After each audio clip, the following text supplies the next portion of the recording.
I was just thinking, as I was listening to those birds and looking at that beautiful movement in that mountain, what a gorgeous place this is. Absolutely beautiful, precious Aboriginal land that we all share today. And that's the whole thing about reconciliation, that we come together and join together to share our stories, which is so important to us, and to care for each other, which again is so important to us.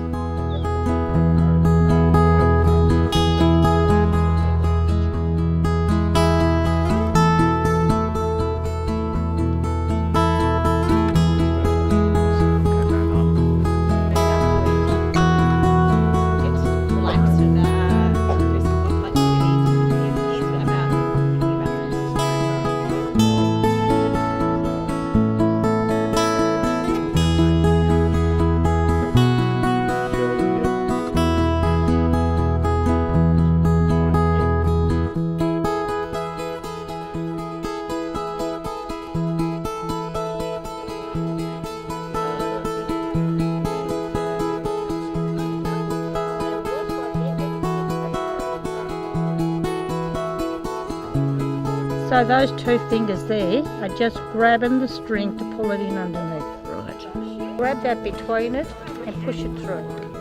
You'll get it. Yeah. If I spend all day with you, you'll get it. I think for me, the best way to improve, to kind of gain reconciliation and achieve it is by opening our book and by saying open-heartedly, these are our stories. You need to hear them. You need to come be a part of them. You need to come on this journey. But we need to invite you into that journey as Aboriginal people. So reconciliation has always been something that I've been really passionate about. Never really understood the word. For me, yeah, we've talked about it today about reconciling, but for me it's about circle of learning, circle of sharing, and it's sharing cultures.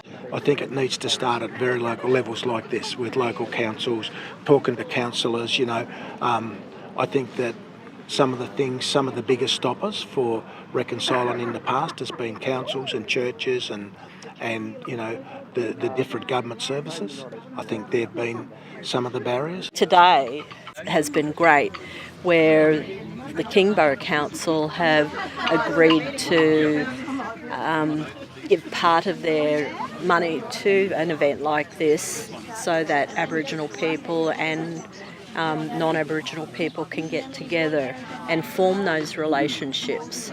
And that's the only way you can really have a relationship with Aboriginal people, is by being friends with them, knowing them, understanding them. And you won't get that if you don't have a friendship or even just communication.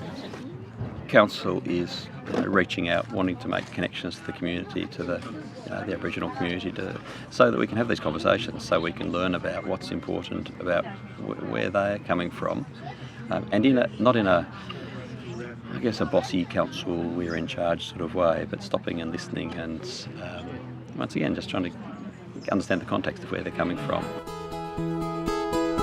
I would like to see reconciliation, but I think it is a two-way street. What I'd like to get out of it personally is being able to practice my culture without any hindrance. Like my fishing standards and quotas are far less than the regulative bodies, because our culture was conservation. And to be able to practice that culture unhindered is something I'd like to be able to do.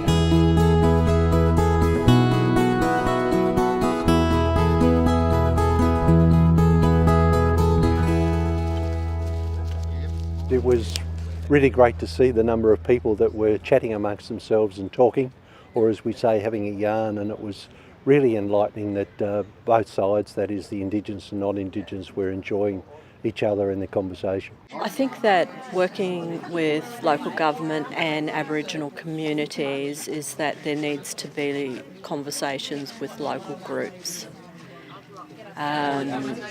For far too long, especially in Tasmania, there have been groups that only local government will speak to, and sometimes don't even speak to because it's very difficult to have those conversations because they'd rather steer away from the problems rather than deal with them head on. So in terms of reconciliation with Aboriginal people, councils would be a good start because they deal with local people on a day-to-day basis. Councils is a good place to start. Get the politicians into cultural awareness seminars and stuff like that. You know, show them what we had, what we've lost, and what we're trying to regain. So I believe that we've got to share a lot of our culture, otherwise we might lose it again. It's important because we are all proud Tasmanians, we're all proud where we live in our case Kingborough, and it's most important that we understand each person on our journey so that our journey when we get to the end of the line, it's in harmony and we're working towards the same goals. We live in a different society today and we've got to be part of that as well. And we are part of that. We pay our taxes, we do the things that we've got to do in society, but we still want to be the two. We still want to hold on to who we come from and where we are today. Yeah, when I came along today, not really knowing what to expect. I mean, I'd heard there was going to be yarn circles and there's going to be traditional craft and so on, and just sitting down with people, and I mean the very small physical things of learning how to twist bits of native grass and make necklaces and that stuff, but that becomes an opportunity to talk to people about, you know, what's important to them. We're dual citizens, we're in our own country. We're Aboriginal people and we're also Australians, but we want to be able to flourish in both. We just don't want to be flourishing in one and not in the other, because our identity is who we are, and it's the most important part of what we carry. Who we are is our DNA. It's me having a responsibility to my mother, my grandfather, my great-grandmother, my great-great-grandmother. It's finding that conversations that are happening in reconciliation by recognising each other.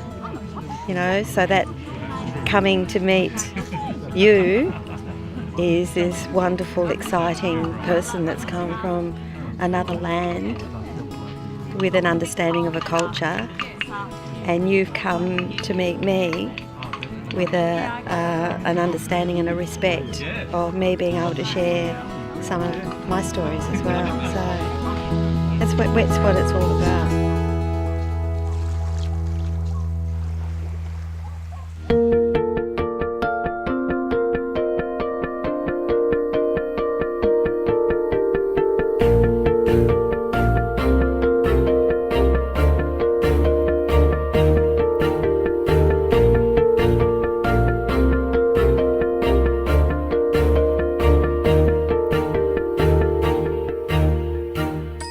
I'd like to present this to the council as symbolism of today and the talks that we had.